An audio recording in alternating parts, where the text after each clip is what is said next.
and begin our class for today. So if we could begin with the prayers then, Mary. Thank you.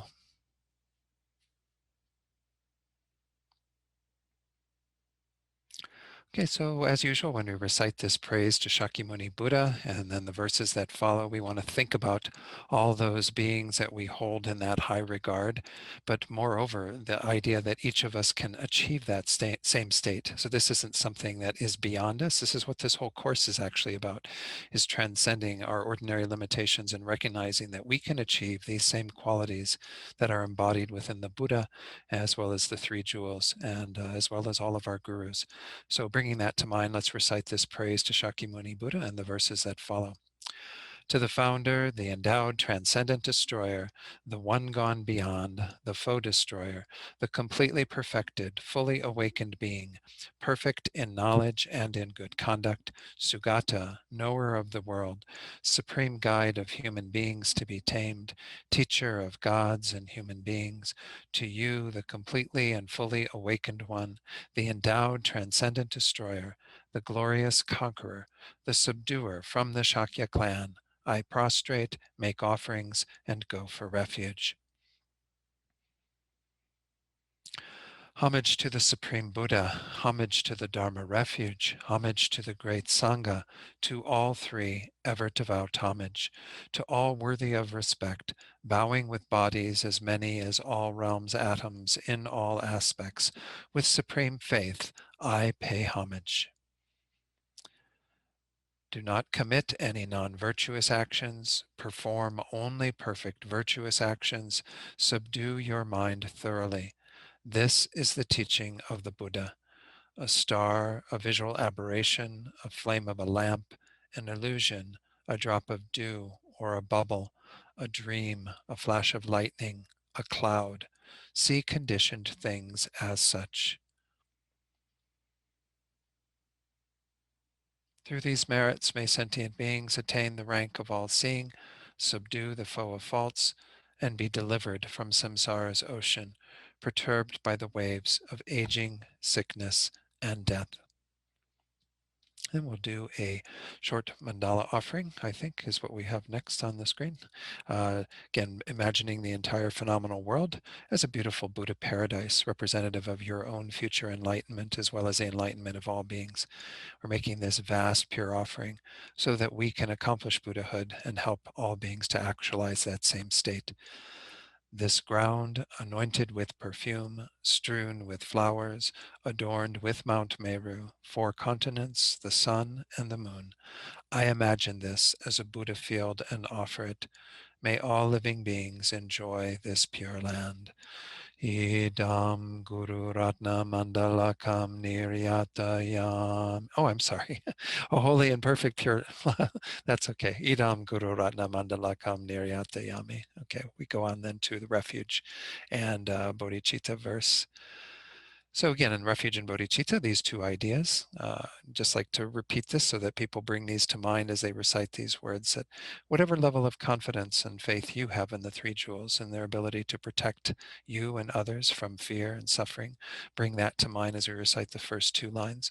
And then in the last 2 lines, recognizing that we're not alone in our predicament, that we want to be dedicated to the welfare of all beings, we generate that motivation for being here, listening to the Dharma, that we can become a Buddha for their sake. So let's do this once in English, twice in the Tibetan. I go for refuge until I am enlightened to the Buddha, the Dharma, and the Supreme Assembly. By the merits I create through listening to the Dharma, may I become a Buddha in order to benefit all sentient beings. Sangye chodang soki choknam la jangchu bardu dakni kyabsu chi daki chanyen gi pe sanam gi dola penchir sangye drupar shok sangye chodang soki choknam la jangchu bardu dakni kyabsu chi daki chanyen gi pe sanam gi dola penchir sangye drupar shok. All right, good. Let's do a short meditation then to get started for the day. So give us an opportunity to focus the mind a bit by using the breath as a meditation object, or if you have another object that you prefer to use, you can use that. But we're trying to make the mind very focused, attentive, aware, and try not to have the mind be so distracted. But no doubt distraction will arise. And when that happens, we see that that's occurred. There's no need for any judgment. We just simply recognize that the mind has wandered, let go of whatever it was that distracted us, and bring the mind back to the breath. So I'm sure you all have some way that you already work with the breath. If you do need a suggestion, again, the area, the tip of the nose is a good one to work with, just staying focused on that. So I'll let you do this in silence after I ring the bell here for a few minutes, and then I'll lead you in a short reflection to set our motivation for today's class.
So now let's set our motivation together for this class. And I'm recognizing that this subject that we are examining in this course, these 6 perfections, paramitas, these are firmly grounded within bodhicitta. These are the practices of a bodhisattva. As the title of this course indicates, these are the way that we transcend our own limited view or perspective, thinking that we can't possibly accomplish the welfare of others. These are the means to do that. But it all starts, of course, with that motivation of bodhicitta, with the recognition that all beings are just like ourselves, simply wanting to be happy, wanting to not suffer. And like ourselves as well, these beings are continuing to have to experience the varieties of suffering in this world, in existence. And they are thwarted in obtaining the true happiness and peace that they seek. So there's really no fundamental difference between ourselves and others. So when we generate the compassion towards ourselves that wishes for ourselves to have peace and happiness and be free from all difficulties and suffering, we should be able to easily extend that to others because they are just like us.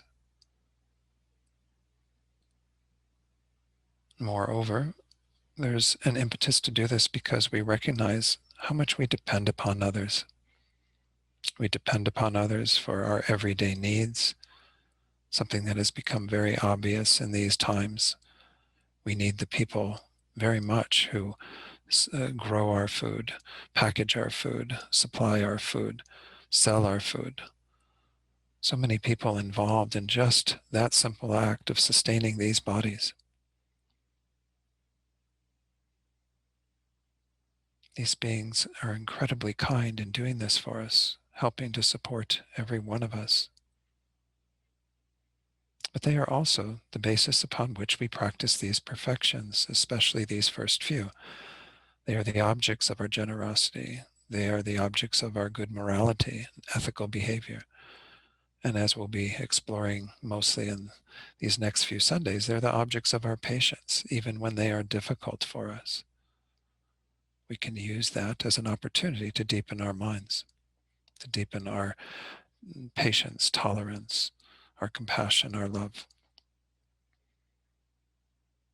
So we need other beings, and we need them especially as a basis for this mind of bodhicitta. They are the support for our development of our minds to the greatest degree. So with these two thoughts, recognizing that others are just like us, and moreover, that we depend upon them, we need them for our own welfare, we develop the mind that is dedicated to their welfare. As His Holiness the Dalai Lama often says, this is how we are actually wisely selfish. We will take care of ourselves best when we are dedicated to the welfare of others. So cultivate that mind for this time that we have together, these few hours, and think that it's with that motivation that you're going to engage in exploring these teachings on how to transcend our own limitations and achieve the state of Buddhahood.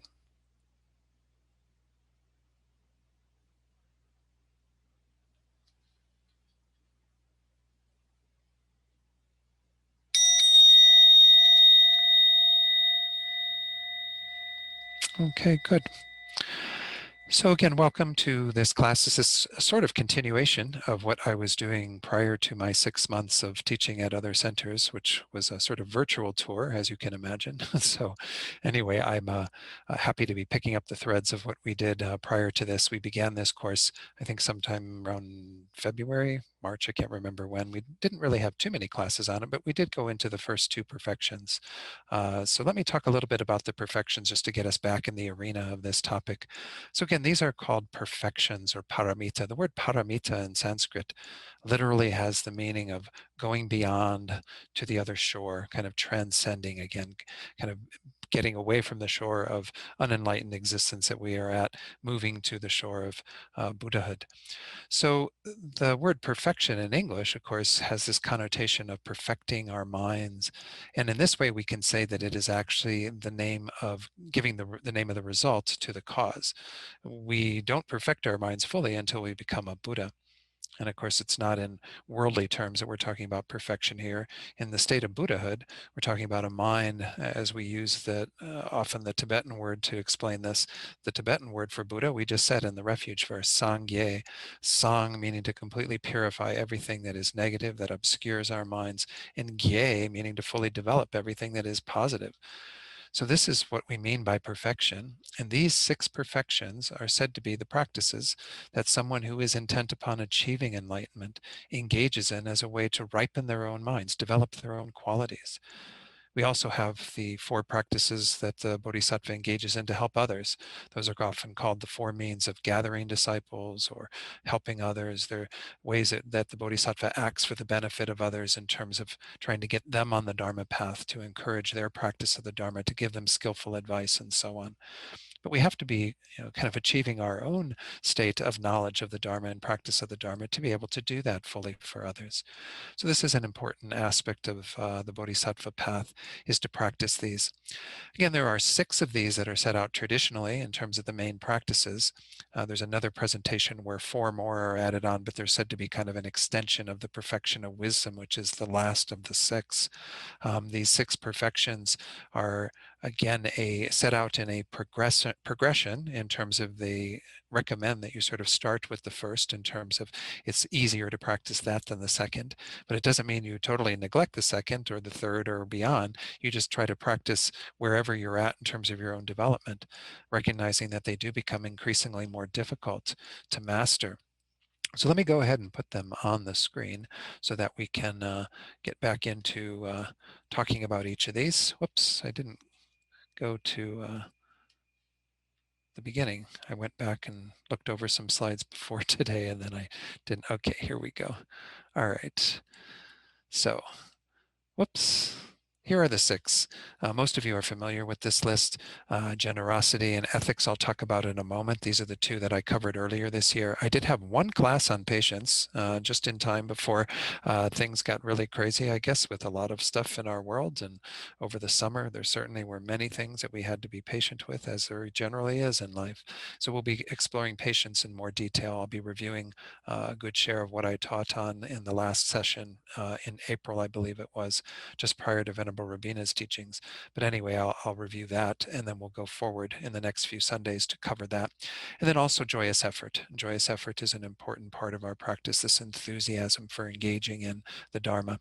And then concentration, which is the development of a very stable mind that can remain single-pointedly on whatever object we choose for as long as we wish. And then wisdom, which is the perfection of wisdom that I'm teaching on in a number of other classes during this time. Wednesday night, we're going into some of the techniques for realizing that wisdom of emptiness. On Saturday, I'm doing a more general introduction to wisdom of emptiness. That's part of the Discovering Buddhism program. So know that those 2, concentration and wisdom, I'm not sure we'll get to in this first little part.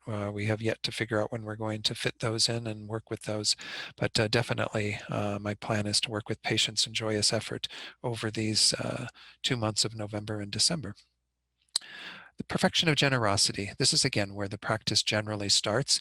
And in fact, it's often said that these first 3, generosity, ethics, and patience, are the general suggested practices for those who are lay practitioners like ourselves. Those who are ordained are said to be primarily focusing on the last 3. And once again, that doesn't mean that we ignore the other 3.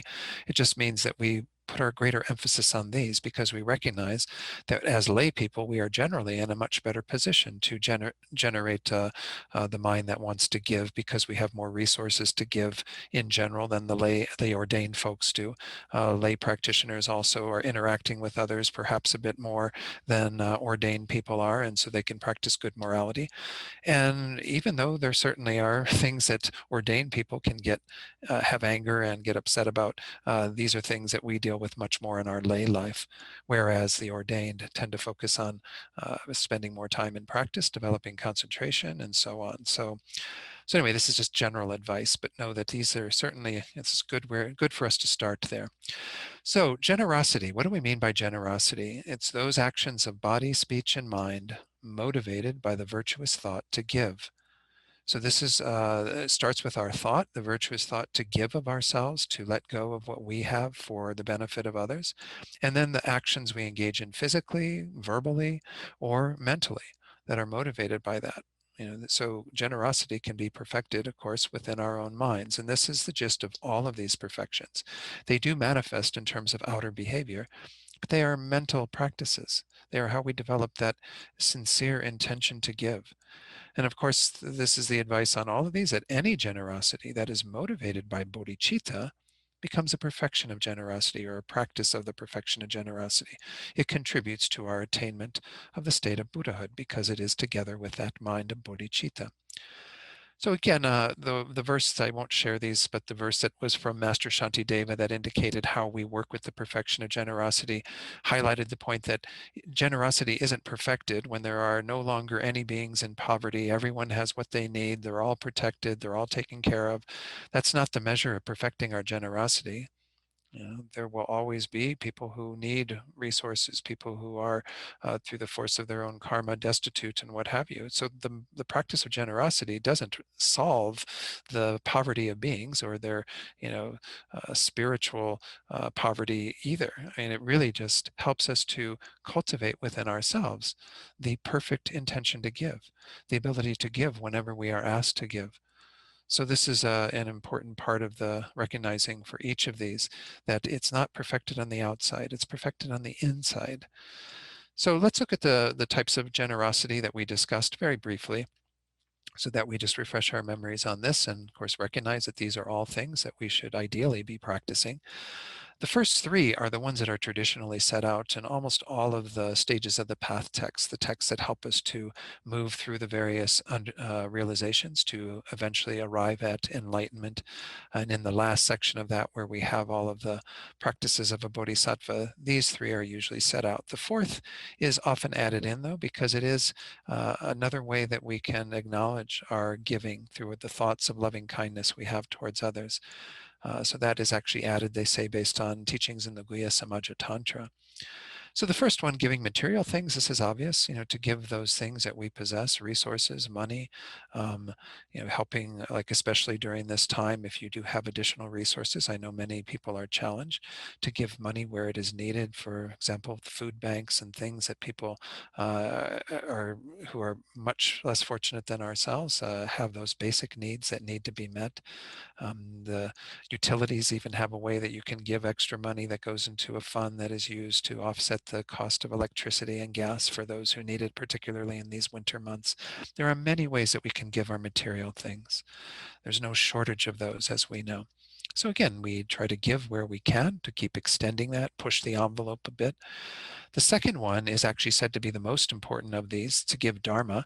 Some of us may feel like we're not in a position where we can give Dharma, give these teachings to others, but we all do give to some degree by practicing these teachings and exemplifying them in our lives. So teaching by example is one way that we can do that. Of course, there are times, and maybe, again, I realize we're in more of a lockdown, so hopefully people aren't putting themselves at risk. But if you are interacting with other people during the holidays, during Thanksgiving and what have you, to try to be of some model of how it is to be practicing these, not with any conceit, but just with a natural way of interacting with others, trying not to go to more negative talk, to spend a lot of time, rehashing what happened with the election and all the various things that we can get caught up in and have a lot of energy around, but rather to just be at peace with others. And if people do ask for advice, to be willing to give that, to say, well, I heard some teachings that might help you. I mean, certainly these teachings on patience are something we could give to others if there is the opportunity to do that. But again, giving Dharma in this tradition doesn't mean that we go around and we just try to shove the Dharma down everybody's throats. This isn't a Buddhist tradition to proselytize and to try to convert people to Buddhism.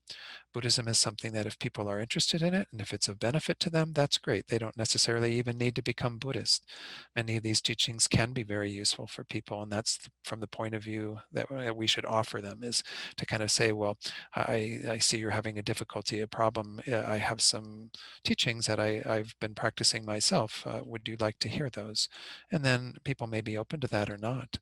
But this is a way that we can give Dharma very skillfully, as opposed to, again, trying to get everybody to be indoctrinated into the Dharma or what have you. You just find ways to make it natural for people to hear this advice and to partake of it, and whether they actually practice it or not is really up to them. Giving protection is a third way that we can practice generosity. This can look like a variety of things. Certainly the Dharma is the ultimate protection, but here we're talking more about those beings who are in danger, who are needing some assistance, who have various things that are going on for them that require our intervention. This would be a way that we would, practice that. Protection may not be the easiest thing for us to give sometimes. There are many people and many other beings who need really great protection from danger and so on. But we do what we can. And that is a very powerful way that we protect others and help them to have some measure of happiness in this life. And then, of course, when we give Dharma, that's the ultimate protection, as I was saying. That's what helps beings to not just have happiness in this life, but the happiness of liberation, enlightenment, and so on. Then giving love, as I said, is really just giving loving kindness, having thoughts of love when we interact with others.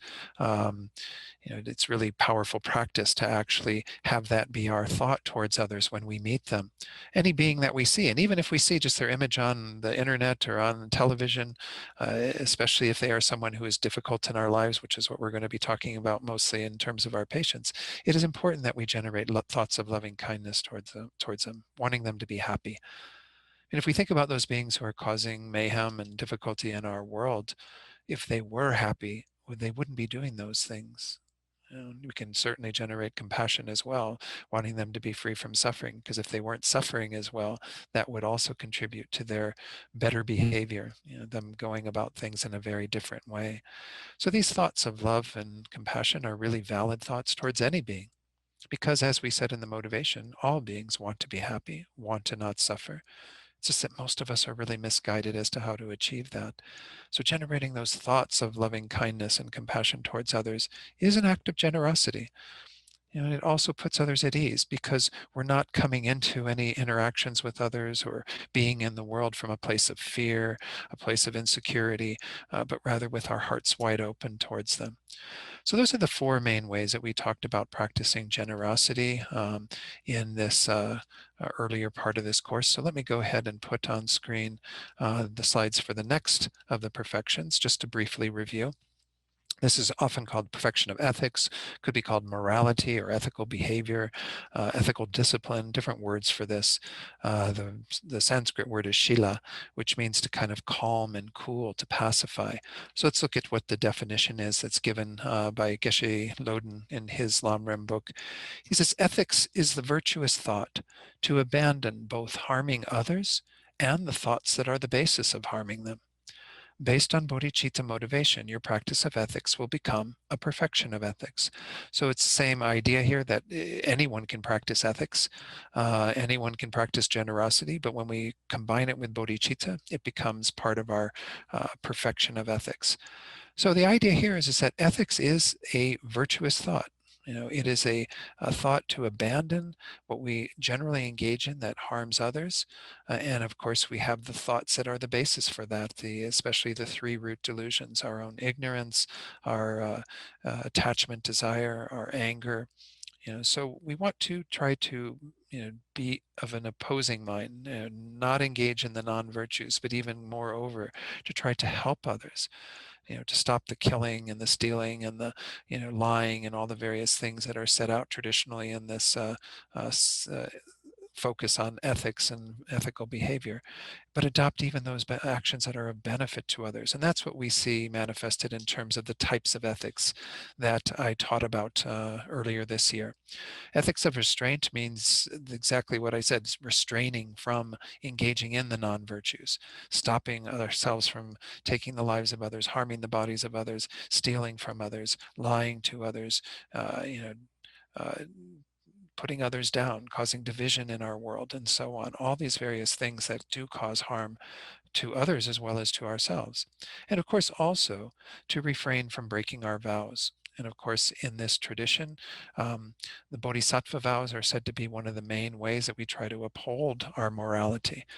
And in fact, I have been, and I will continue to do this, been going through the secondary vows that pertain to each of these perfections, since many of you hold the Bodhisattva vows and thereby can see, how to reinforce your practice of that part of upholding them. And so again, I think we went through the ones for generosity and for ethical behavior, but that is a good part of this ethics of restraint, is to refrain from transgressing those vows that we've taken. Again, vows in the Buddhist tradition are a very powerful way to increase our morality and to increase the merit of maintaining our morality. It's said that if you had simply the thought to not kill and were practicing from that thought, that's a wonderful thing, right? That's a very virtuous state of mind. But if you take the vow not to kill, then throughout the entire time you're holding that vow purely, you are accumulating positive potential because you have made that very firm with taking a vow so that you continue to accumulate this positive potential even when you're asleep, even when you're, totally um, detached from what's going on around you. Whereas if you only say, I'm not going to kill, and you try to live by that, well, then it's only in those times when you see a spider in your house, or in the summer when a mosquito lands on your arm or something, and you make that decision not to kill. It's only those times where you really get the power of that intention to not kill. But if we take the vow, we get this round the clock kind of accumulation of positive potential. So this is why vows are emphasized in this Buddhist tradition. We start with the pratimoksha vows, which are for lay people, the 5 lay vows of not killing, not stealing, not engaging in inappropriate sexual behavior, which is primarily adultery or any coercive sexual behavior, not lying, which is the only verbal one among these, and then the 5th one is not a natural misdeed, but it's a doorway through which we often commit misdeeds. That is to abandon alcohol and intoxicants, those things that will impair our mind and our judgment, so that we then often engage in misbehavior on the basis of that. So that's where our vows start. And then, of course, I'm not going to give the recitation of all the Bodhisattva vows. They are set out in terms of 18 root downfalls that we avoid, and then the 46 secondary. So just to reiterate what I'm doing at the end of each topic of generosity, ethics, patience, and so on, I'm going to look at the secondary vows that pertain to that, because they give us an idea of how to practice. And those of you who haven't taken the vows, it's good advice anyway, because you can learn how to actually practice according to those vows so you feel very comfortable taking them whenever that occasion does arise. But vows are taken through a preceptor. They're not something you can just do on your own. And there are usually opportunities for doing that we present at Tupta Norbuling and certainly at other centers in our organization. So, but be sure you're doing that with a lama that you feel close to, a teacher that you feel you want to make that type of a relationship with, taking the vows from them. So that's the first part of our practice of ethics, is to refrain from misdeeds, breaking our vows, or harming others through our actions. The second one is the ethics of gathering virtuous dharmas. This means to engage in the virtuous deeds that are the opposites of those, again, to try to do what we can to benefit others through our actions, to not just not harm them, but to even go further. And that takes kind of another dimension when we get to the third level, where we actually talk about benefiting living beings. These are the day-to-day things that we encounter, that we need to have a mind that is willing to do whatever it takes to help others. Again, not easy to be there right away from the beginning, but we have to continually work in that direction, to practice more and more virtue through engaging in the 6 perfections, and then to benefit other beings by tending to the sick, helping those who are needing assistance at the time, and so on. I mean, again, it overlaps to some degree with our practice of generosity, of protecting others. But nonetheless, this is the Bodhisattva mentality, is that we're not content simply abiding in a state where we're not having non-virtuous thoughts. We want to generate the virtuous thoughts and the wish to benefit others that go along with that. So these are, again, in a nutshell, I explain these in much more detail earlier on, but these are in a nutshell what we have talked about so far. So now we go on to the perfection of patience, and there will be an opportunity for some questions. If you do have any questions already, it might be best to put those in the chat box so that others, or Mary and what have you, can see those and make sure that I see them and answer them. But if you want to wait and ask a question in person, there's an opportunity for that later today. The perfection of patience, as I said, these are taught in terms of becoming increasingly more difficult to practice. Generosity, relatively easy. We can all practice generosity at some level.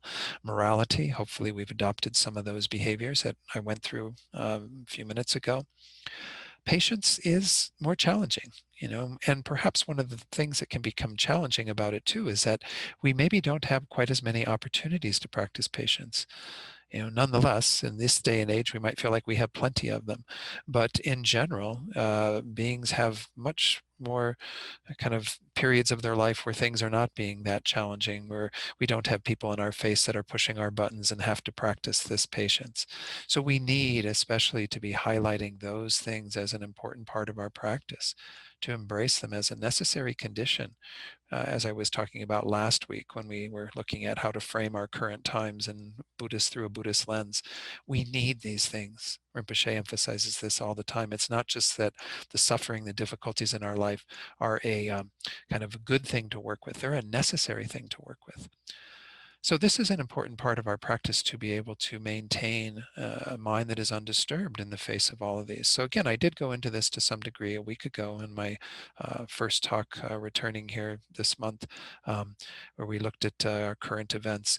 But we're going to go even deeper into this, especially when we start looking at the first type of patients, where we have to deal with the harm that others cause us, the things that others do that are in direct opposition to our well-being, or to the well-being of those that we love, or our tribe, those that we kind of identify with, and what have you. So there are different circles that we could see that in, but these are challenging times we're living in, and hopefully these teachings on patience will help solidify our own practice, give us a little bit more um, uh, what's the word, ammunition? I don't know, I hate to use that word, but something else that we can actually have, that we can rely upon during these challenging times. So let's look at, as I've been doing, the definition for patience. This is again from Geshe Loden's Lam Rim book. Patience is a virtuous mind that can remain indifferent to any form of harm inflicted by others, can voluntarily endure any form of suffering, and can remain definitely thinking about the Dharma. These are already pointing out the three types of patience that'll come up in a slide shortly.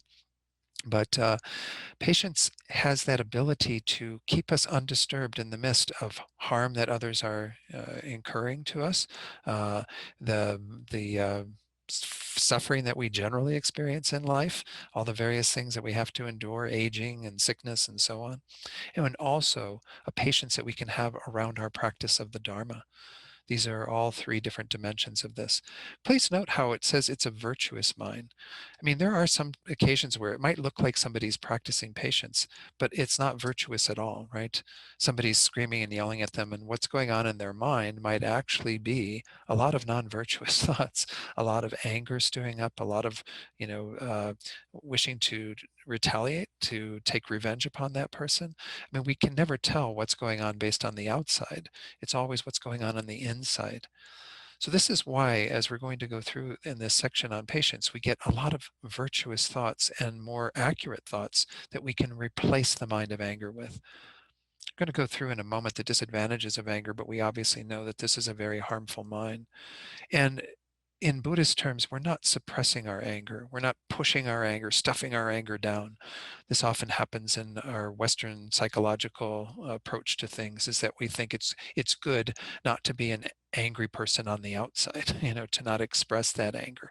But we keep stuffing it inside, and eventually it does erupt. We can't keep doing that, or it causes even illness within us, mental, physical illness that can be a manifestation of us swallowing that anger rather than really replacing it with more virtuous thoughts. So all of what we're going to look at is kind of the normal tendency that we have of becoming a bit intolerant and impatient and angry, all of those being replaced by a thought process that helps us to not even go there, which is pretty outrageous. I mean, if we think about it, I mean, most Western therapists, I imagine, I don't know, I haven't been to that many Western therapists, but I have been. And I would say most of them probably don't think that it's impossible to completely replace our anger with virtuous thoughts.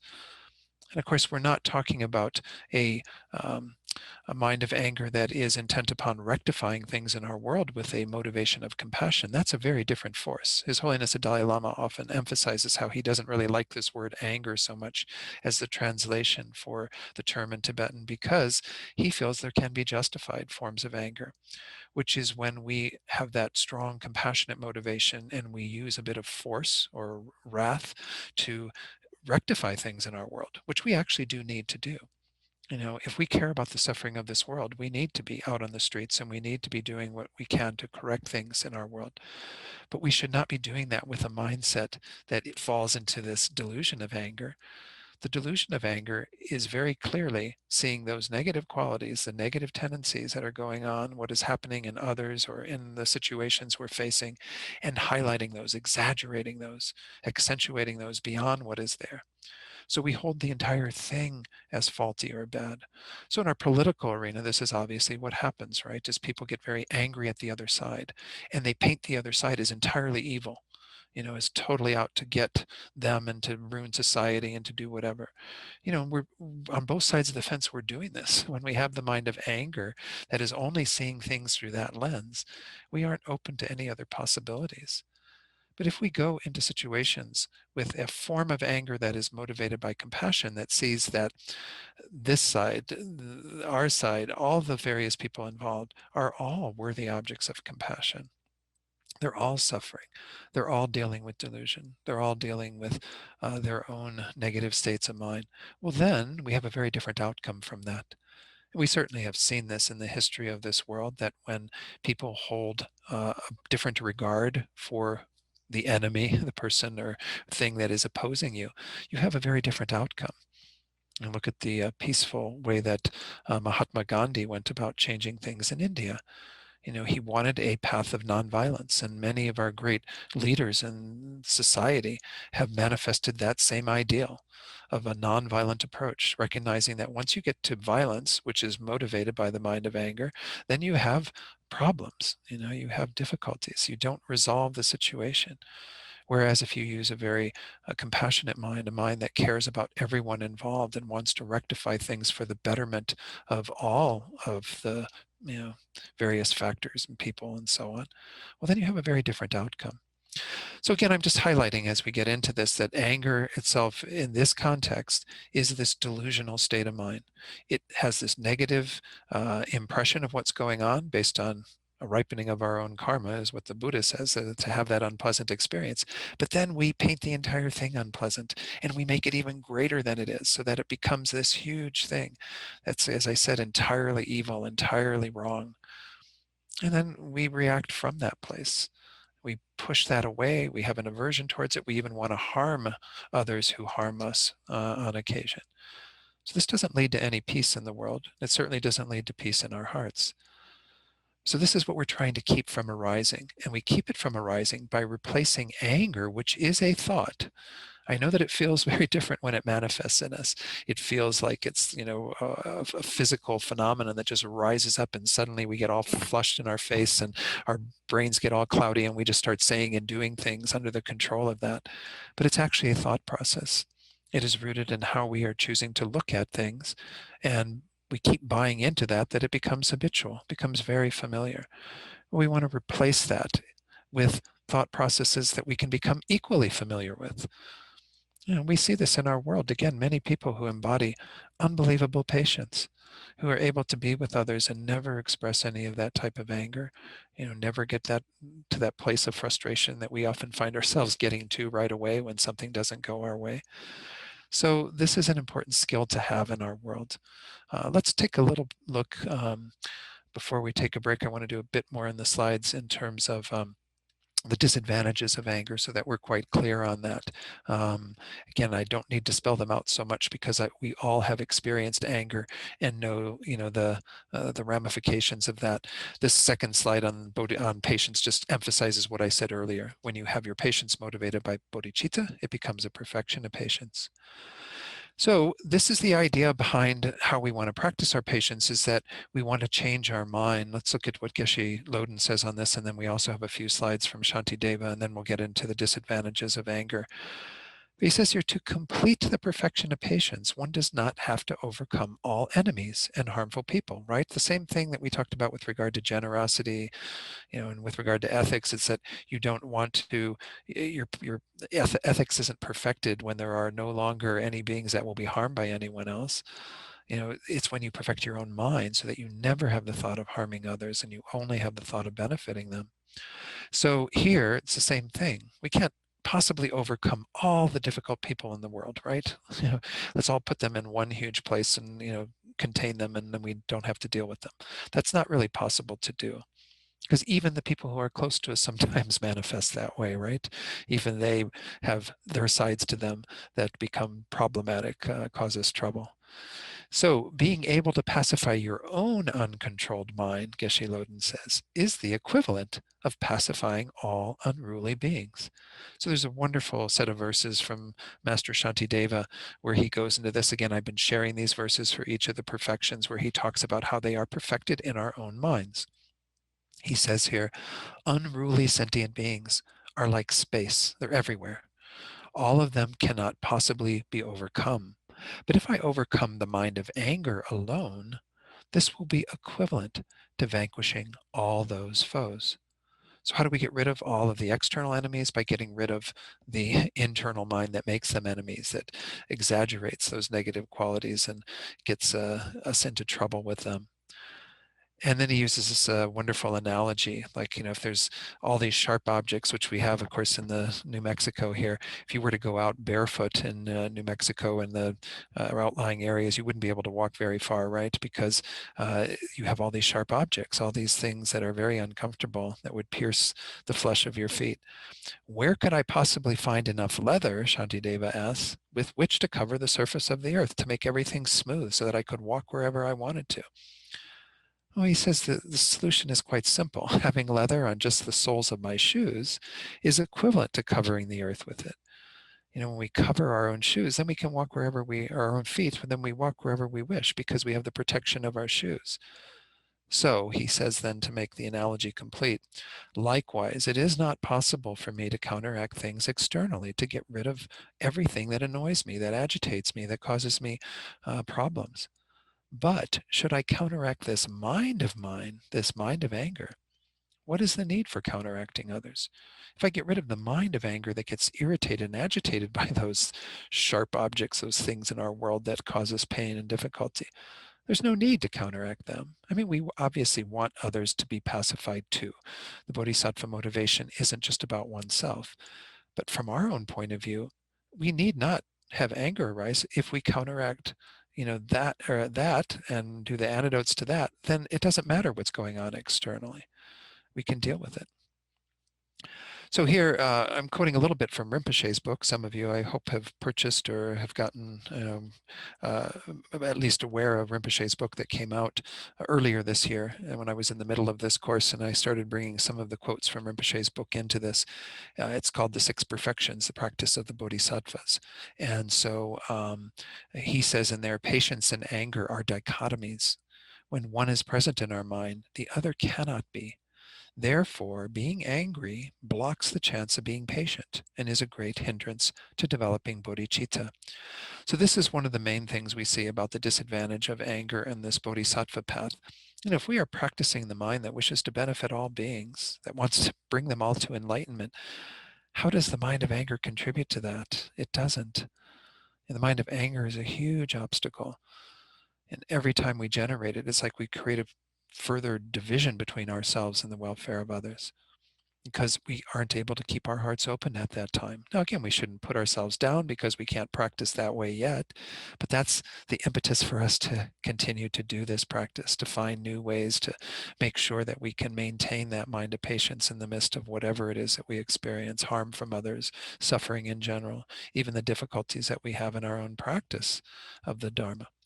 So again, this is a wonderful quote from Rinpoche, just spelling out how this logic of what I'm saying, that it's not that anger has any room to grow when patience is there. When patience is there, anger is thwarted. When anger is there, of course, we can't have patience. This is, the unfortunate thing. And it doesn't mean you can't cultivate it in the midst of your anger, but it just means it's certainly not present at that time. And this will be the process for most of us. Before I get into talking a bit more about anger and what have you, most of us will have to take some time to generate this skill. So we're going to see that we get the mind of anger, it generates, we have problems with it, we even do things on the basis of it, and then we go, oh my gosh, I just stepped in it again, I just did it again. And then eventually we are able to catch it a little further in, and eventually a little further in, and eventually it gets to a place where something irritating and agitating comes into our sphere of experience, and there's no thought of anger arising. There's only thoughts of loving kindness, compassion, wisdom, whatever it is. Again, all the various techniques we're going to look at. This is the goal of our practice. But again, we can't be there just by flipping a switch and saying, okay, this is how I want to practice. We have to actually engage in the practice. We have to do the practice. Yeah. So this is an important element to keep in mind as we go through this.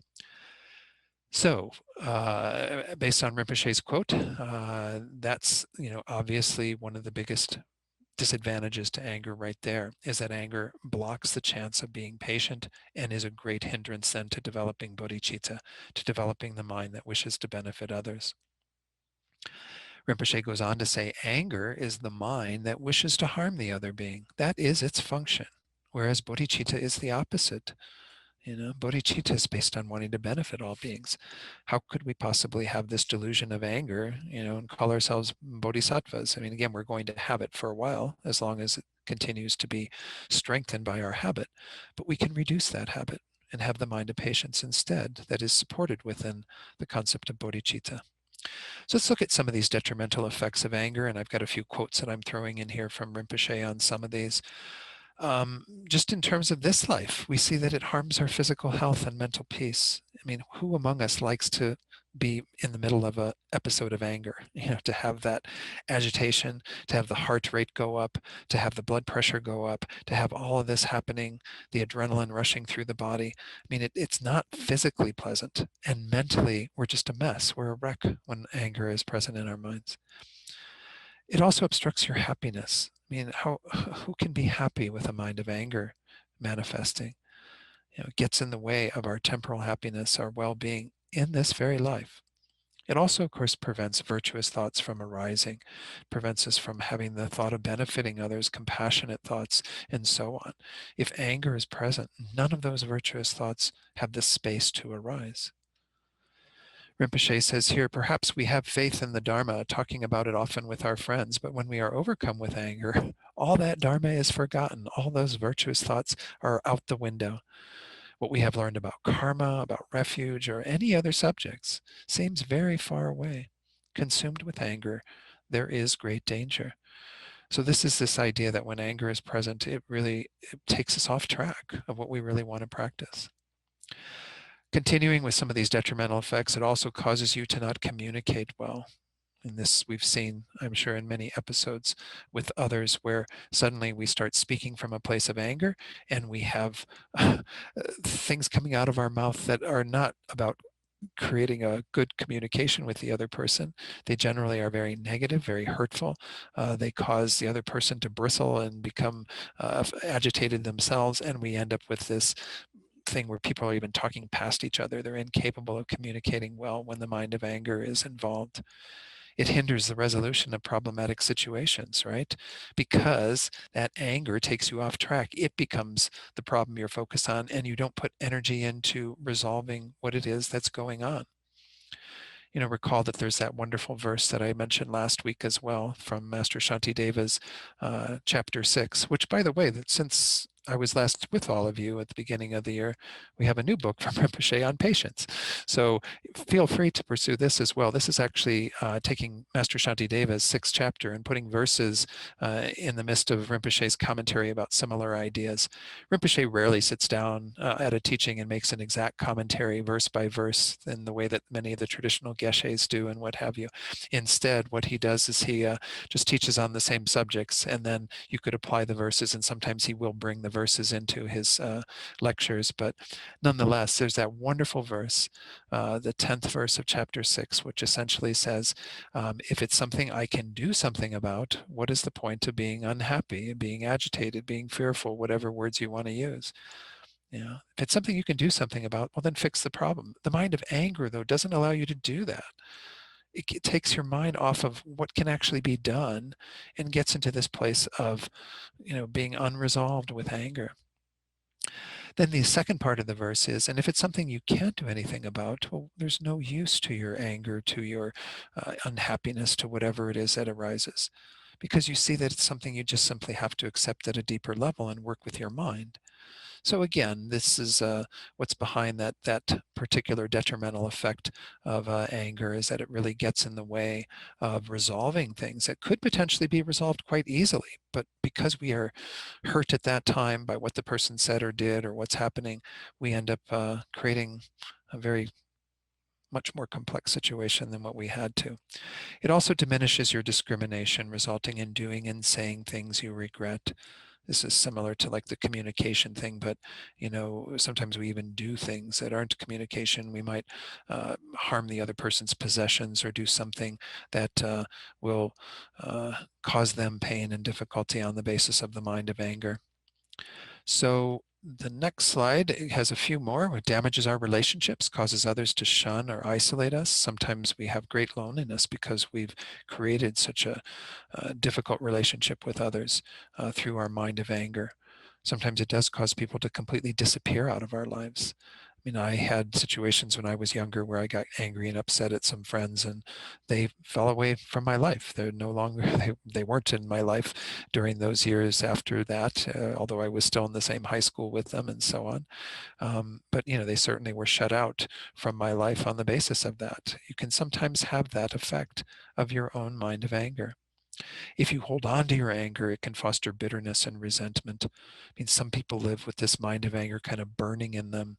We often have this analogy that I don't think comes directly from the Buddha, though he's attributed as having said this. I think it's actually a Buddhist writer, Buddhagosa, I think, may be the one who, according to this one website, may have come up with this idea. But he says that, going around with a mind of resentment and bitterness towards other people on the basis of our anger is like holding a hot coal, waiting to throw it at them. So who's getting burned while you're holding this? You're damaging yourself.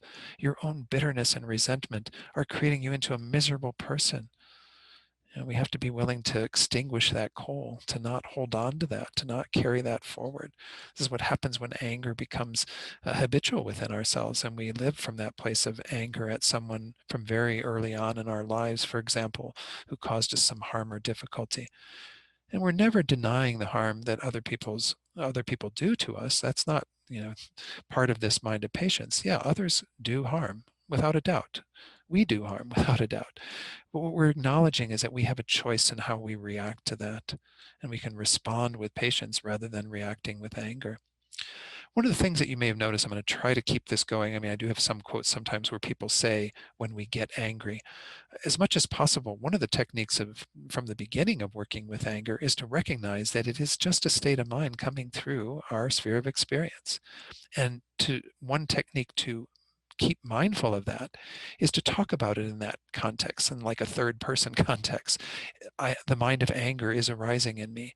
That's indicating it is a mind that has its own causes and conditions, and that, like clouds in the sky, they form and they rain and they do whatever, and then they go away and they disappear. I mean, it's recognizing that it is just a state of mind, one that can be undone and replaced with a mind of patience, but nonetheless, it isn't something to identify with. Whereas when we start thinking, I am angry, even that phrase, there's a greater identification with that, right? It's like equating me with my anger. I am angry. And then sometimes people even go to a greater degree. And I see this too in the world, people who say, I'm just an angry person. Like they really say that that is who they are, is an angry person. It's not that they're just angry, they're an angry person. They have made themselves, solidified that anger into their very being. And it becomes then an excuse for how they live their lives, right? They just say, well, I'm sorry, I'm just an angry person. Like you have to deal with it. Well, again, if we start thinking that way about ourselves, that's not so helpful. It doesn't identify that anger is actually, once more, a choice. It is a concept that we come up with on the basis of experiencing these things that mess with our peace and choosing to react to them in that way. Accentuating everything that is negative, exaggerating it, having this this mind that is completely blind to any positive sides to anything that's going on. So I'm going to try to use that language as best as I can as we talk about patience, to talk about it as the mind of anger or having anger, as opposed to being angry or certainly being an angry person. So before I continue, we're already a little bit after the top of the hour and want to do about a 10-minute break. So let's go ahead and take our break. When I return, I'll do a little bit more lecture, and then we'll have an opportunity for some questions, because I do want to get into the first type of patience and give a little bit more instruction on that, which is how we overcome the harm that we experience from others. All right, let's go ahead and proceed with just a bit more about the disadvantages, the detrimental effects of anger. And for some people, know that's enough to cause one to not have the mind of anger arise. For people who maybe don't have such great patterns of anger, just seeing the disadvantages of it can be enough. So that's one reason why it's worthwhile reviewing these, is because it can actually be a technique that some people may be able to use. Um, One of the things that we obviously see, and they actually say even karmically, this is what happens, is that it makes you appear unattractive. Actually having a beautiful face, form, having that kind of delightful presence is a product of your past practice of patience, it said. That's the karma of patience, is that it makes you into a more attractive person. But we can see that in the moment, people don't look very attractive. If somebody had their little, phone out and took a picture of you when you were in the midst of an episode of anger, you really wouldn't want to see it, because you don't want to see what you look like when, you got the eyes bulging and the red face and the, you know, everything going on that is really not very attractive at all.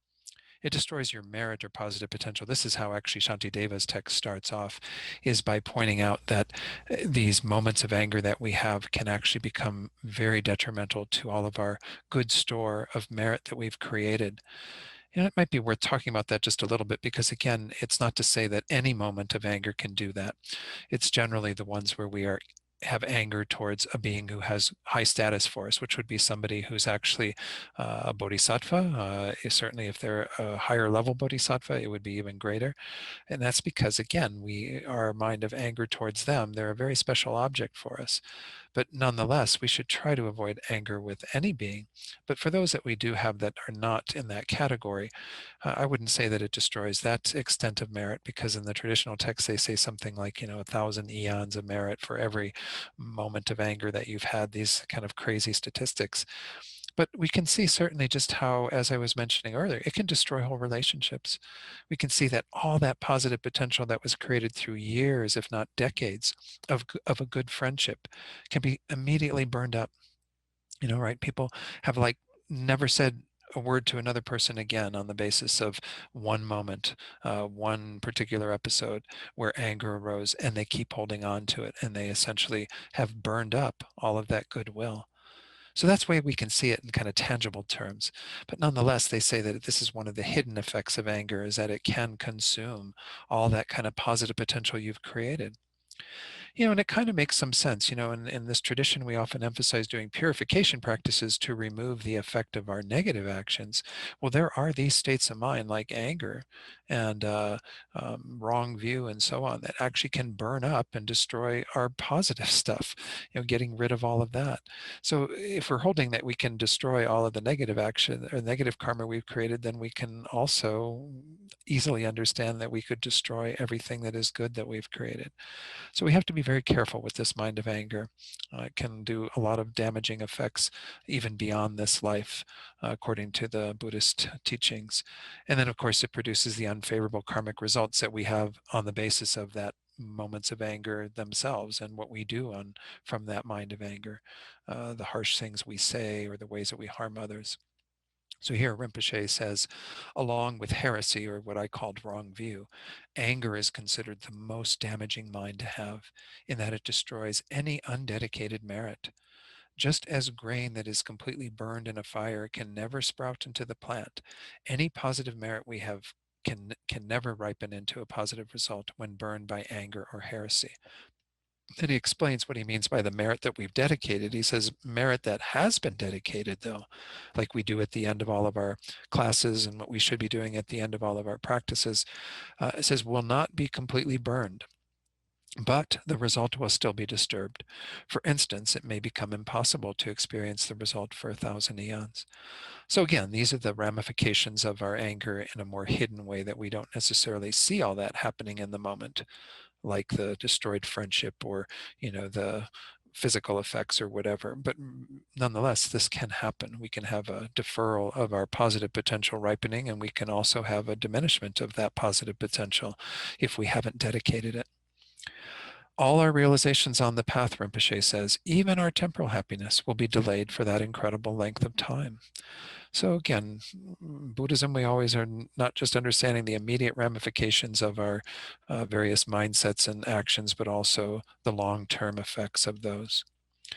So there are three different types of patience that were mentioned again in the description that I gave from Geshe Loden. The very first one is the patience or tolerance of remaining indifferent to the harm that is inflicted by others. Whatever harmful actions others do to us, that we want to be patient in the midst of that.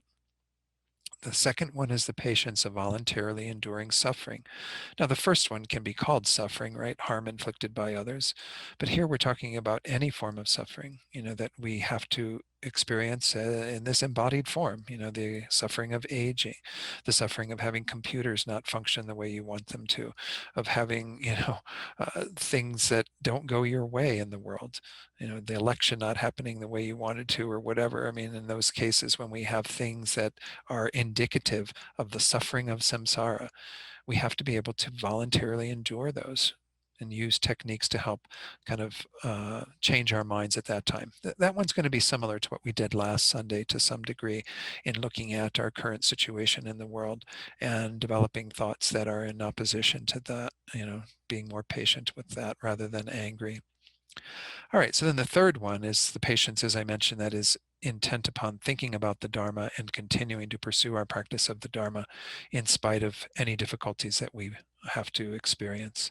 So let's go to the first one, because this is a really important one. And this is, again, I did cover all of this earlier this year, but we can never hear this advice too much in my experience, because I need to hear this myself and to remind myself of all the ways that I can frame the situation so that I can look at things differently and not have the mind of anger, but rather have the mind of patience. So first we're going to look at the definition of this, or how it's described. And by the way, you do have this on the handout. Let me go ahead and pull up the handout just so people can see it. I'm not going to use that as the main guide. Let's see, there it is, Mind of Patience. So this is the handout that's out on the website, TNL's website. I can make it a little bit larger. Oh, that's too large. Doesn't fit on the screen then. Even there, I think it's a little, yeah, let me take it down one more. So you have the first type of patience, an explanation of it, and then all the various reasons that we're going to go into for our own practice of patience within that particular type. And we're going to see that, again, you have the handout you can refer to for the second one, for the third one in terms of what that's about. And then we will go on at the very end of this, before we get into the Bodhisattva vows around this, to talk about how we practice patience for the best and purest results. So let me go ahead and take that off screen. I just wanted to remind you that the information I'm presenting now is on the handout that you can access through TNL's website at the same page where you found the link for today. So the very first thing, again, after the description of this, is to restrain from retaliating towards those who harm us, and then to become compassionate towards them instead. Again, this is this taking the exact opposite approach. Right now, when others harm us or when others do things that are messing with our lives, messing with our peace, going to cause us anguish, difficulty, and so on, we have the tendency to retaliate, to get back at them. Well, we have to become more loving and compassionate towards them instead, to have a mind of patience that sees the room for that. This is because we are understanding the situation of those others in the light of the Buddhist teachings. So let's look at these teachings that will help us to practice this. These are the reasons for practicing in this way. First, to understand that the harm doers are utterly without self-control. So anger is inappropriate. I mean, look at our own lives and how difficult it is to gain some control over our own minds, right? It's very hard to be in this place of peace, undisturbed in the midst of what's going on in our world. It's understandable that we're going to have moments where we can't do that. Well, the person in front of us, whoever it is that's harming us, or a group of people, or entire, political party, or whoever it is that you're seeing as the people who are causing you harm, do they have control over themselves? Most of them probably don't even have access to teachings like this or an interest in teachings like this. We're quite fortunate in that we have some faith in the Dharma. We're here together because of our conviction that these teachings will help us, and we're dedicated to putting them into practice in our own lives. But most beings don't have any way of dealing with these. Again, if they go to Western psychology, as I mentioned, Western psychology might say, yes, I can help you work on your anger to a degree, but I can't help you get rid of your anger. I can't help you to be a completely peaceful person everywhere you go. But Buddhism has that promise. But these beings who are harming us or harming those that we love, care about, those in our tribe, who we are quite close to, those beings don't have the ability to do that. They don't have any self-control. As I said, we barely have self-control. I mean, how many of us can really attest to that? I won't raise my hand. I don't have complete self-control. So the harm doers, those who are doing this, are utterly without self-control. So your anger is inappropriate. You're getting upset at somebody who doesn't even have the ability to deal with their own minds. In fact, we often talk about how beings are under the control of their karma and delusions, meaning that they have to experience things through the force of their past actions, and their delusions will generally take over because that's what they're more familiar with. They've never developed techniques to address them. Then this is an interesting analysis that Shantideva goes into again in chapter 6. If the fault of doing harm is inherent to those harm doers, then anger is not correct, like being angry at fire for burning. And if the fault of doing harm is adventitious, it's just there on occasion, then anger is not correct on account of those temporary flaws. It would be like being angry at the sky for having smoke in it. So again, this is the verses that Shantideva has on this. Let me see if I can read them from the one translation I have here. It's in chapter 6, I think 39 and 40. Yeah. Let me take it off screen here and I'll read this. This is from the translation that's in the Padmakara translation group of The Way of the Bodhisattva, Shantideva's text. Verse 39 says, if those who are like wanton children are by nature prone to injure others, there's no reason for our rage. It's like resenting fire for being hot. So if we came to the conclusion that it's in the nature of these harm doers to do harms, it's in the nature of people like them to do harm to others, that's just their nature. It's like fire having the nature of being hot and burning. Well, then why are you getting angry at them if that's their nature? They can't change their nature. It's who they are inside and out. Now, Buddhist philosophy would say, no, that isn't the actual case, because we know that anger is, as I was pointing out, just a delusion that arises in the mind, or whatever other delusions arise. Beings act out of that delusion, but they're not always together with that. They're not always with the mind of anger or whatever is going on for them. So we know that actually, to some degree, it is not the nature of beings to harm others. But we have to entertain that possibility. And as I was saying, most beings, actually, we could say, are temporarily having that nature. Why? Because they've never done anything to counteract their own delusions. So most beings, when they act with anger towards us or with whatever other delusion towards us, they're under the control of that again. So in that way, we would say that to some degree, that is their temporary nature. It is what is happening at that moment because they are under the control of all their previous causes and conditions. So why are we having anger towards them if that's their nature? The second verse, verse 40, that follows in the 6th chapter of Shantideva says, and if their faults are fleeting and contingent, if living beings are by nature mild, if their real nature is being loving, compassionate, kind, and so on, it's likewise senseless to resent them, as well be angry at the sky when it is full of smoke. So when we talk about the sky, having smoke in it, which of course happened this summer, right? Many times, unfortunately, here in other states in the West and what have you, when the sky's filled with smoke, do you resent the sky for having the smoke in it? The problem is the smoke, it's not the sky. So once more, we see that it's a temporary defilement that's going on with beings. They are harming others out of their own ignorance, confusion, anger, what have you. And they're not really that way by nature. And this is more the Buddhist view. In Buddhism, we talk about Buddha nature, which doesn't mean that we're all Buddhas deep inside of us. It means that we have a fundamental purity of our minds that is simply clouded, like the sky being contaminated with that smoke. All of that smoke can be removed, which it eventually was. Again, thankfully, most, people who had to deal with that over this summer, are not dealing with it any longer. And, the fundamental nature, the purity, that sort of sky-like nature of our minds is who we really are in a sense. It is our fundamental essence. So all the qualities of compassion, loving kindness, patience even that we're studying here, all of these are in line, are in completely supported by this pure mind that is at the basis of our being, this Buddha nature. And of course, Buddha nature is an essential concept because we are holding that we can completely purify our minds and develop all these positive qualities. Therefore, there must be something from which all of that arises. The fundamental purity of our minds is the basis for that. And therefore, we can remove everything that is impure, that pollutes our minds, and we can advance all the qualities that are in line with, that are totally supported by that purity of our minds. Because all the positive qualities, compassion, loving kindness, wisdom, patience, and so on, they're all supported by truth. They're all supported by a more accurate view of reality. So this is, again, a wonderful way to kind of help us at those times, is to recognize that we have a choice. Is this person who's harming us, is that their nature to be harmful and to do things out of that space? Well, then if it is, I'd be crazy to get angry and upset at them. Why? Because they can't change. That's their nature. But if it isn't their nature, well, then I really shouldn't get angry at them, because it's just something temporarily that's passing through. It's not who they really are. At the core of their essence, there's something much different than that.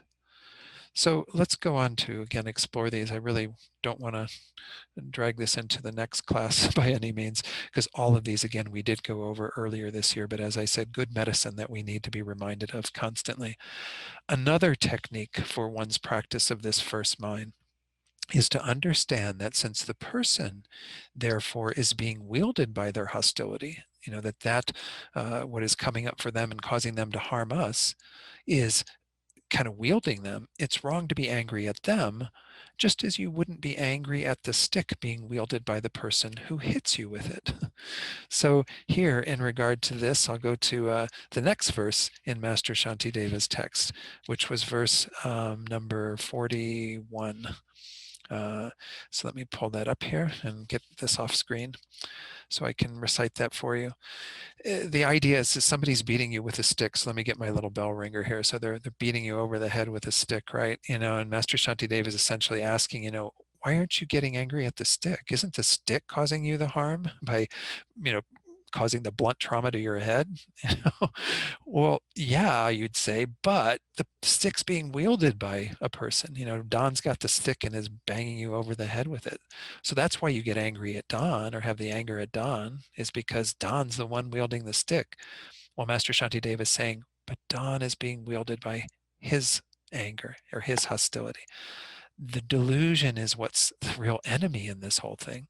So here, Master Shantideva says, although it is their sticks that hurt me, I am angry at the ones who wield them, striking me. But they, in turn, are driven by their hatred, Shantideva says. Therefore, with their hatred, I should take offense. If you're going to get upset at anything, get upset at the anger or the whatever's causing a jealousy, pride, whatever delusion is causing someone to harm another being. People don't harm other beings because they're compassionate and kind and caring, right? They harm them because they've got delusion in their mind. And so they're going to wail on somebody with a stick. You might think that they're what's to blame, but it's their delusion that is to blame. I know it sounds a little strange. And from the point of view of Buddhist practitioners, we shouldn't use this as an excuse, right? We harm other people and then we go, well, sorry, that was my anger that did that to you. That wasn't me. I don't think that's what, it's not giving us free license to kind of pawn it off on some state of mind that, because we as Buddhist practitioners are developing the knowledge that others don't have. Again, that was pointed out in the previous verses, right? That they don't have the ability to control themselves at that time. They're sort of under the control of that. But when we begin to understand that we actually have control, that we can do these techniques, that we can practice in this way, then we take more onus for that. And it doesn't mean we feel guilty or horrible about ourselves if we can't practice this way. But recognize that this is the work. This is what we are signing up for, is to actually take charge of our own minds, so that we can keep the mind of anger from arising through these techniques and do the best that we can to at least lessen it, if not keep it from arising at all. And certainly if we can't lessen it, to at least not have it become verbal and physical and doing things like that. We want to do whatever we can to curb that. So it's not letting you off the hook entirely through this verse because you see that others are that way. It's, again, understanding that we all have that operating to a degree, and at least we have the knowledge that we can start to work with that, whereas others don't. So in that way, we can say, yes, every being that we meet, every being we see on TV who's doing things that upset us, that anger us, they are being wielded by their own delusions. That's what's causing them to be so hostile, to be so unloving, unkind at that time. Okay, is everybody clear about this distinction? I think that it's an important one. We're not trying to let ourselves completely off the hook with this and saying, well, blame my anger, go take my anger out in the back and beat it up, rather than being, hard on me, because I had anger towards you. We're not giving ourselves that liberty to do that, but we're trying to understand, again, from the point of view of the other person. We have to recognize that most beings in this world are under the control of these delusions. The delusions are the problem. Without the delusions, they wouldn't be doing what they're doing, right? Everyone would be doing things that are much more helpful, much more loving, kind, and so on. So let's continue on, carry on with some of the additional things that are advice that are on that chart. Harm doers are impelled to do harm to you by the power of your karma. This is a harder one for people. But if we understand and have great conviction in karma, which again is way earlier on in the stages of the path, right? That's way back in the small scope. Hopefully we've generated some conviction in the fact that our experiences are a product of our own past actions. When we are experiencing harm from others, we created the karmic seed for that. There's no one else that created it. You would not be harmed by that person if you hadn't created the seed, right? That's the third general characteristic of karma. The first one is karma is definite, meaning that if you create a positive action, you get a result of happiness. A negative action, you get a result of suffering. It doesn't, mix. It's very definite in that way. The second one is that karma increases. It, has the potential to develop into something even larger than where it started. The third one is that you don't get a result without having created the causes. So as a Venerable Rabbeinu would say, guess what, honey? If you're experiencing it, you created the cause for it. If it's in your life, you created the cause. The fourth one, of course, is that if we have created the cause, actions that are done aren't wasted. So that's, again, in regard to those things that we have committed, positive or negative, they will reside there until either their continuity is interrupted by something like the mind of anger that destroys our merit, or purification that destroys our negative karma. They will give rise to their result if they're not interrupted. They most definitely won't be wasted. So this third characteristic of karma, that you can't get the result without creating the cause, means that if you're experiencing the result, you did create the cause.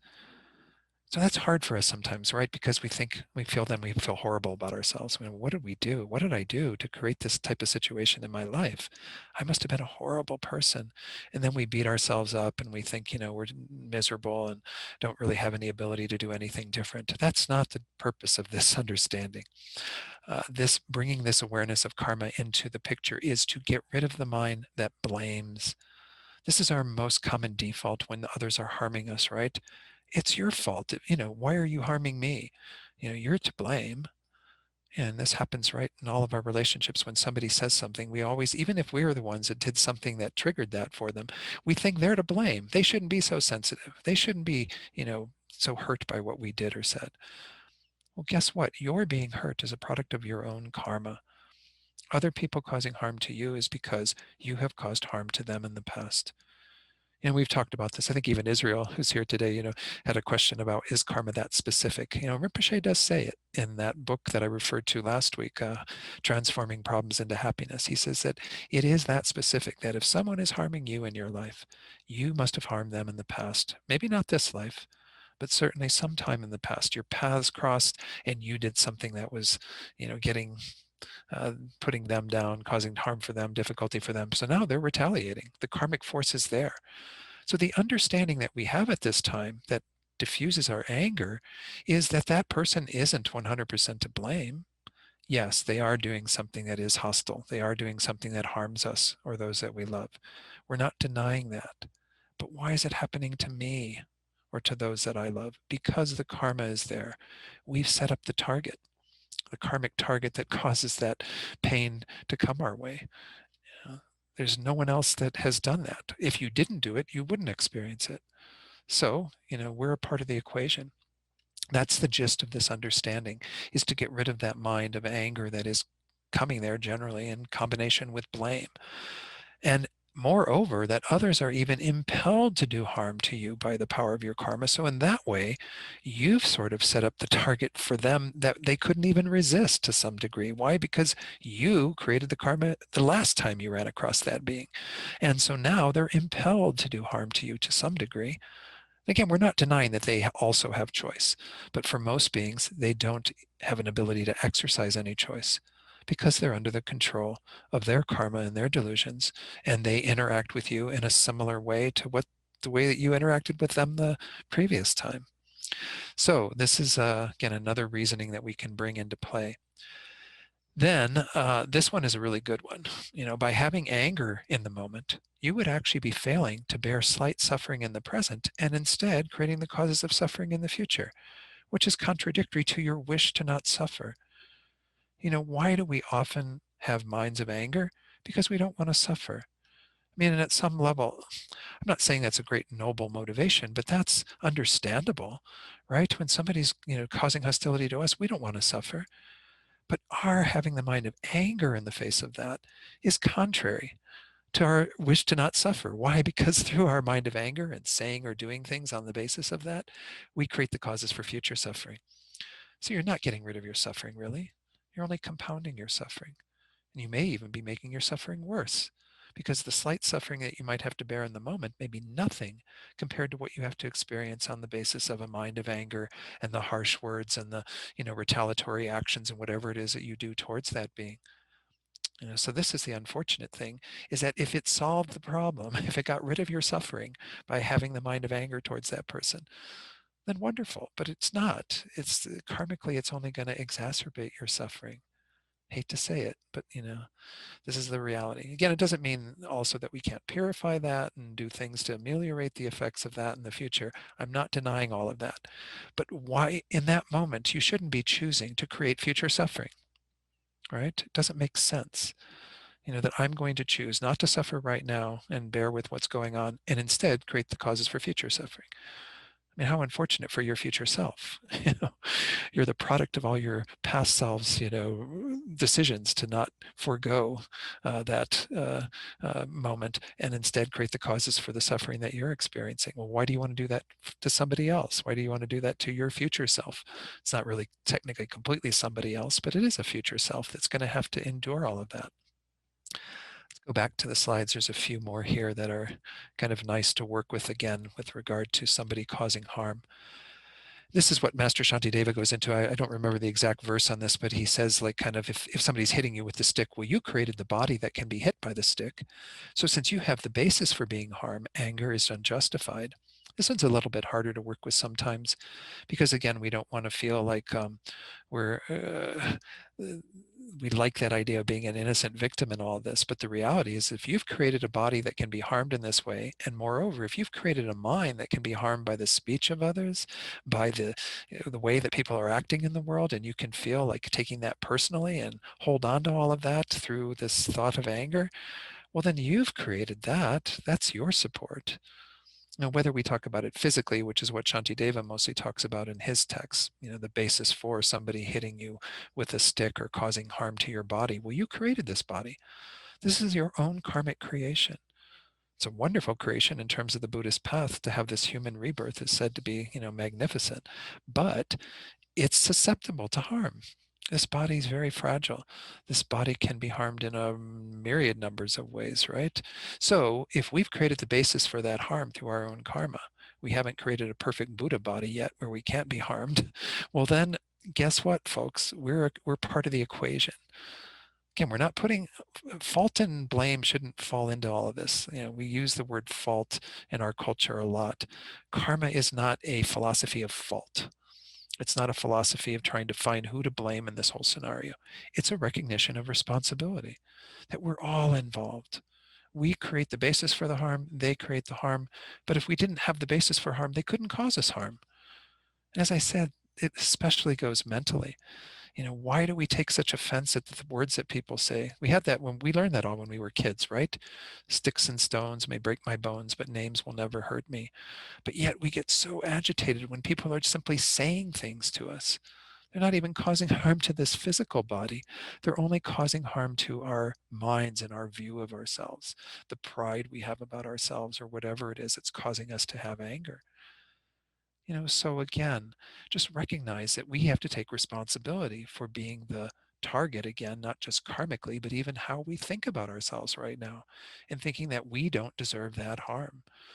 This isn't something that should be happening to us. Well, we created the soft body and the soft mind that is the product of all these sharp things that we're experiencing. I'm sorry, that is the recipient of all these sharp things that we're experiencing.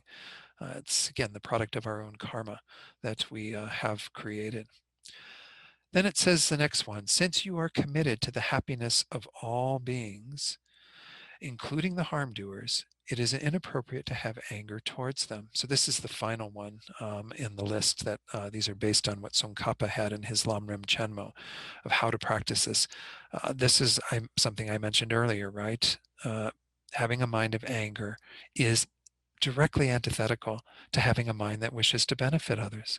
If we are dedicated through our bodhicitta motivation to helping others, to doing what we can to help them to have happiness, to be free from suffering, how is the mind of anger in accord with that? It's actually moving us further back.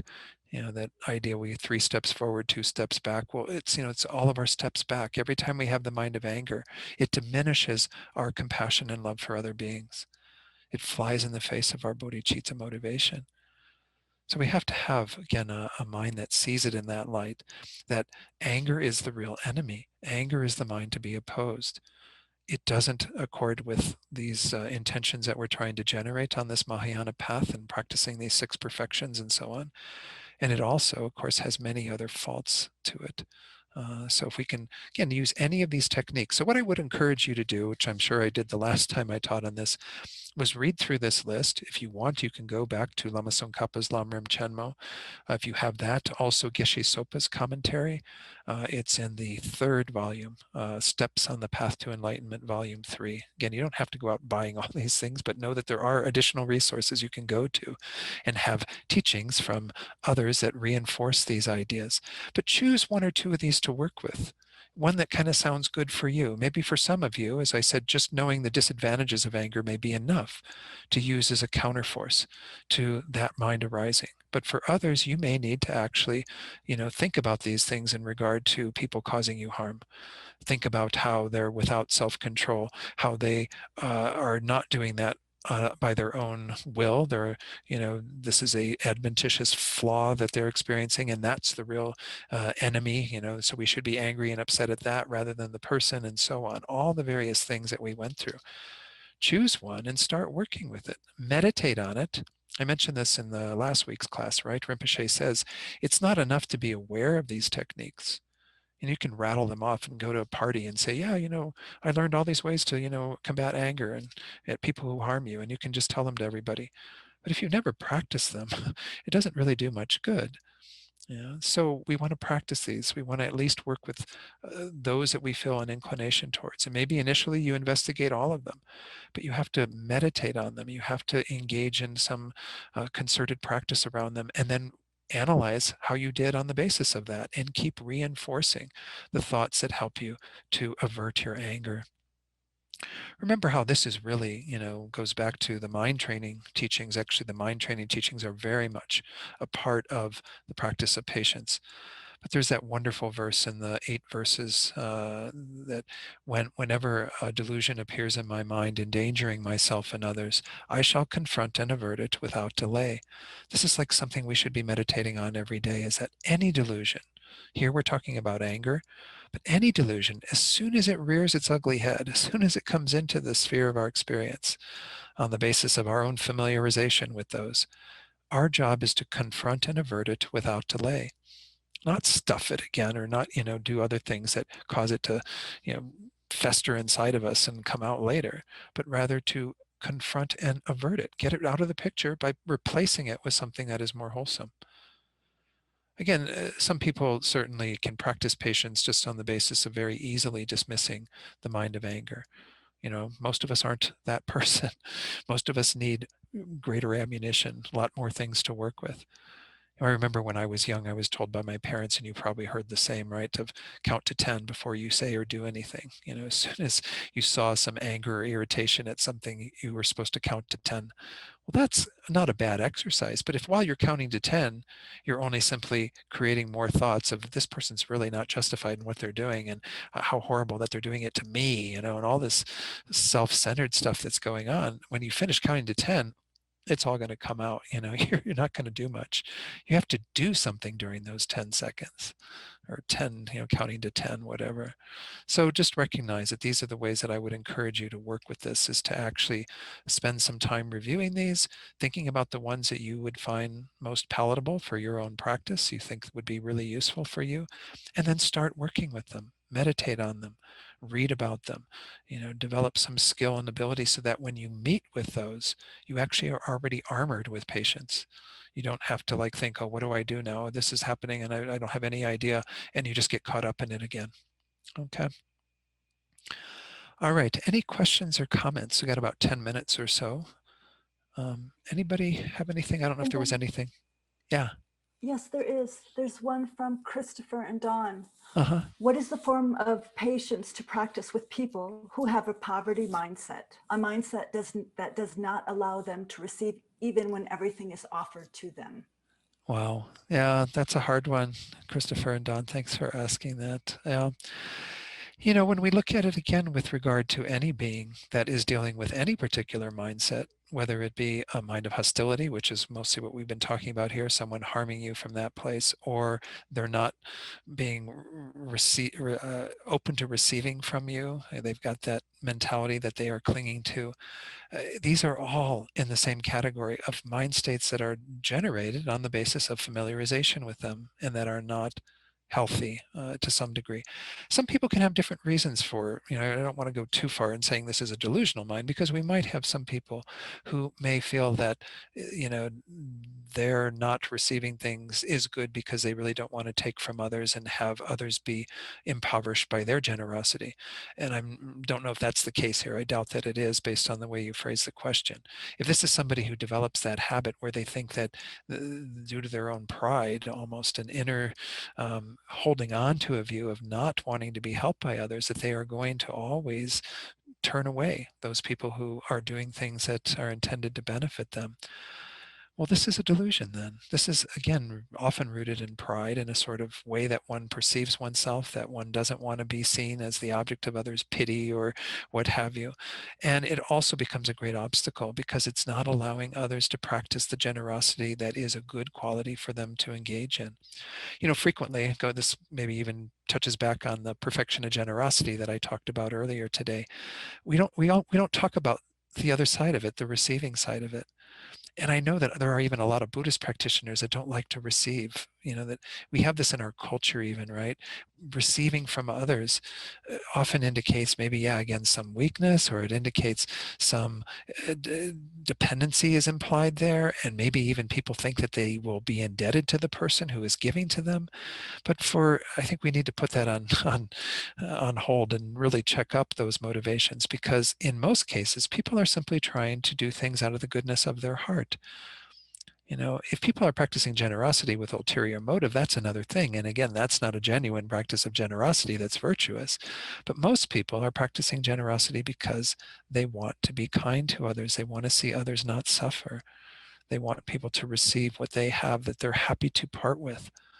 And that's a wonderful mindset. So again, it can be very frustrating. It can be difficult, and we might have this mind of anger towards those who aren't willing to receive what we have to offer due to their own delusions and mindsets.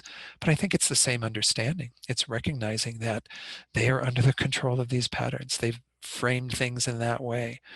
And maybe we can skillfully help them to see the error of that it would be much better for them to recognize, of course, that they're indebted to other beings regardless, to some degree. I mean, we are connected to other beings. We are dependent upon other beings. Maybe indebted isn't quite the right word, but we are certainly connected to others.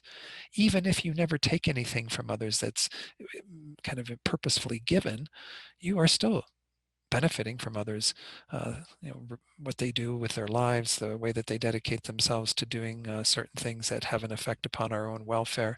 Even last night, I'm sure many of you in Santa Fe experienced, maybe you didn't, it was on the south side of town, there was a blackout for like a half hour, and when you have those things occur, you kind of go, oh, wow, I should be really grateful for all the people who make it possible for me to turn my lights on, and to do all the things that I normally do, right?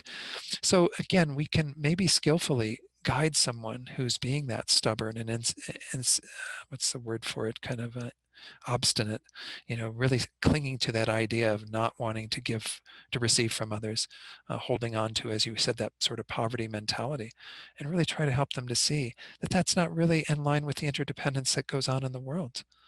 They should be willing to receive things from others, perhaps, and explore that and really see what is it that's keeping them from doing that. In those cases, as I said, I think it's often a pride. It's, feeling like one holds on to some view of who one is and how one wants to live one's life that really, again, is antithetical to how life actually is. So again, the techniques for dealing with the anger from our side, Christopher and Don, is the same sort of thing. It's like recognizing that this person is under the control of their delusions, that my anger doesn't really serve any purpose. Much better for me to maybe try to work with them to help them to see that they could look at things differently, what have you. But anger doesn't serve any role in that case. I don't know. Was there any follow-up from that from you guys? It's good to see you here, by the way, Christopher and Don. Are they still here? Maybe they're not here any longer with us. So No, they hopefully are. they'll. They're under Christopher's. Yeah, Oh, they're there. oh, there. I see. Under Okay, yeah, Christopher yeah. Harris. It's hard sometimes. I mean, there's just more squares than Hollywood squares, so I can't really keep track of it. Yeah, was that good enough, or do you have further comments? Good enough. Okay. Thank you for your question. Anyone else? Anything in terms of what we've talked about today? Or it doesn't even have to be what we talked about today. If there's something going on that you feel you'd want to bring in to this discussion, happy to entertain that. No? Okay. Well, again, so where we're going to go from here is we've got two more types of patients that we're going to work with. The patients that endure suffering, which again, as I said, I may not spend quite as much time on that because I also did talk about that last Sunday to some degree. The suffering that we have going on in our world, politically, in terms of the pandemic, in terms of racial unrest and tension, what have you, all of this. It's important that we develop some skill around that so that we don't have the mind of anger arising in those cases. And I want to accentuate, as I said earlier, that it doesn't mean that we don't have some desire to rectify things in our society. His Holiness is a big advocate of this, right? He feels like it's our duty as Mahayana practitioners to be involved in creating change in the world where we can, recognizing that we are all different in terms of what level of activism we might be involved in, but we have to be, kind of putting effort and energy into changing things in the world. But to change them with a mind of anger is not going to be fruitful. Change them with a mind that sees everything compassionately, that understands the scenario from the many different points of view and people involved in it, is going to be much more helpful. And then that way there can actually be change in the world that moves things in a better direction. We have to recognize that it is still samsara and we can't change the external environment perfectly, but we can work in that direction. There's nothing wrong with working in that direction. That is a part of our actions of a bodhisattva. But nonetheless, this is what we have to refrain from, is having that mind that gets upset and has anger on the basis of the suffering we have to experience or that we see others having to experience. The third type of patients we'll also get into hopefully next week, which is patients in our practice of the Dharma. And then we will go on to talk a little bit about the secondary vows that pertain to the practice of patience, because those are useful instructions for all of us, regardless of whether we hold the vows, as I mentioned earlier. Let's go ahead and do our prayers then, if that's all. No other questions or comments. Thank you, Mary, for sharing the screen. And again, let's bring to mind, before we recite these verses, all the beings that we're holding in our hearts. No doubt every one of us knows people who are experiencing obstacles at this time due to whatever factors are going on for them. And perhaps we ourselves have obstacles in our lives that we can make strong intention that those be removed. Same for illness, or for those who are dying or who have died. Bringing those beings to mind everyone who's on our dedication list for TNL, all those that we're holding in our hearts, all those we've offered to pray for, or who have asked us to pray for them. We dedicate for their welfare as well as the welfare of all sentient beings through these prayers. May all beings everywhere plagued by sufferings of body and mind obtain an ocean of happiness and joy by virtue of my merits. May no living creature suffer, commit evil, or ever fall ill. May no one be afraid or belittled with a mind weighed down by depression. May the blind see forms and the deaf hear sounds. May those whose bodies are worn with toil be restored on finding repose. May the naked find clothing, the hungry find food. May the thirsty find water and delicious drinks. May the poor find wealth, those weak with sorrow find joy. May the forlorn find hope, constant happiness, and prosperity. May there be timely rains and bountiful harvests. May all medicines be effective and wholesome prayers bear fruit. May all who are sick and ill quickly be freed from their ailments. Whatever diseases there are in the world, may they never occur again. May the frightened cease to be afraid, and those bound be freed. May the powerless find power, and may people think of benefiting each other. And this wonderful final verse that encapsulates our bodhisattva motivation. For as long as space remains, for as long as sentient beings remain, until then may I too remain to dispel the miseries of the world. Then we turn our attention towards our kind teachers, all those who have contributed to our own spiritual development, especially these three teachers that we're reciting the prayers for, but including in this all beings who are spiritual guides in this world and all realms of existence, that they may have good health and long lives so that others can benefit from their presence. The wish-granting, wish-fulfilling jewel, source of every single benefit and happiness in this world, to the incomparably kind Tenzin Gyatso, I beseech, may all your holy wishes be spontaneously fulfilled.